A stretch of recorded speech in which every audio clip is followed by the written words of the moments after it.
Want to invest in private equity? You're not alone. In this video, we're going to explore how private equity is increasingly chasing wealthy individuals and what you should be aware of. So let's dive in.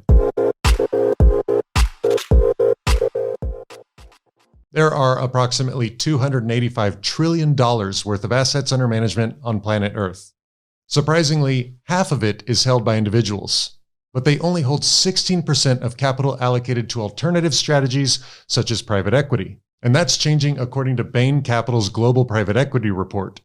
Private equity funds are trying to attract money from smaller investors, and smaller investors want in. In the past 25 years, the number of public companies in the US has decreased by roughly 1/3. And the universe of remaining public companies is ever more tech-heavy. In other words, the public opportunity set is shrinking, which makes private equity increasingly attractive. Let's start by exploring this from the private equity perspective. Bain's report forecasts 8% annual growth for institutional investment in alternative funds for the next decade, but 12% growth from individuals over the same period.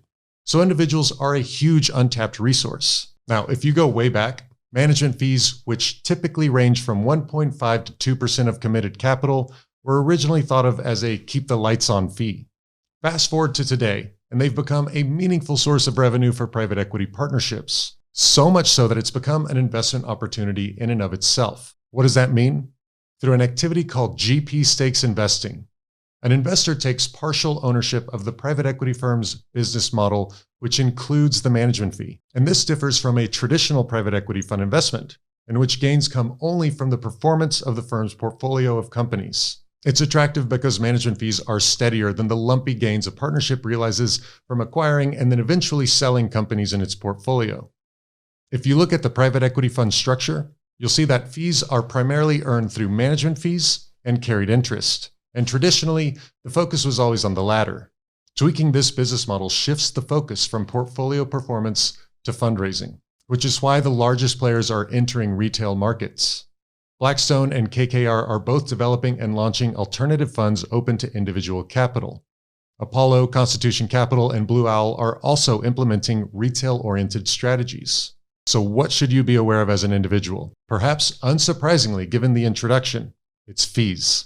Because all private equity investors are not created equal. In the world of fundraising, there have always been incentives to encourage investors to act quickly and at scale. And these investors get preferential treatment.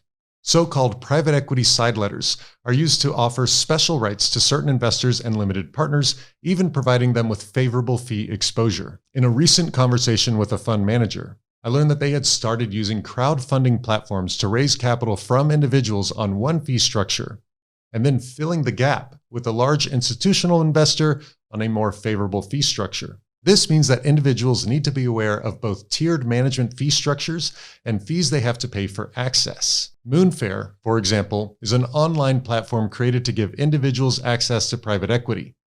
And on their site, they include one-time fees ranging from 0.5 to 1.5% of each allocation and a yearly management fee as low as 0.35%, depending on share class. Now, investing in private equity isn't easy. Each transaction requires a substantial amount of work. So I'm not saying additional fees are unwarranted, but that investors should educate themselves on what's acceptable. So to wrap this up, the trend of opening private equity to individual investors is being pushed on three fronts: by private equity funds, individuals eager to participate, and middlemen ready to facilitate the transaction, which means it's a near sure bet that the trend will continue. Before testing the waters, take the time to educate yourself on how private equity works and make sure you understand both liquidity requirements and fee structures for any funds you're considering taking part in. If you're interested in this topic, I have a more detailed post available on ASM's website, and I plan to cover this in more detail in the future as well. All right, team, that's all for now. Thanks for watching.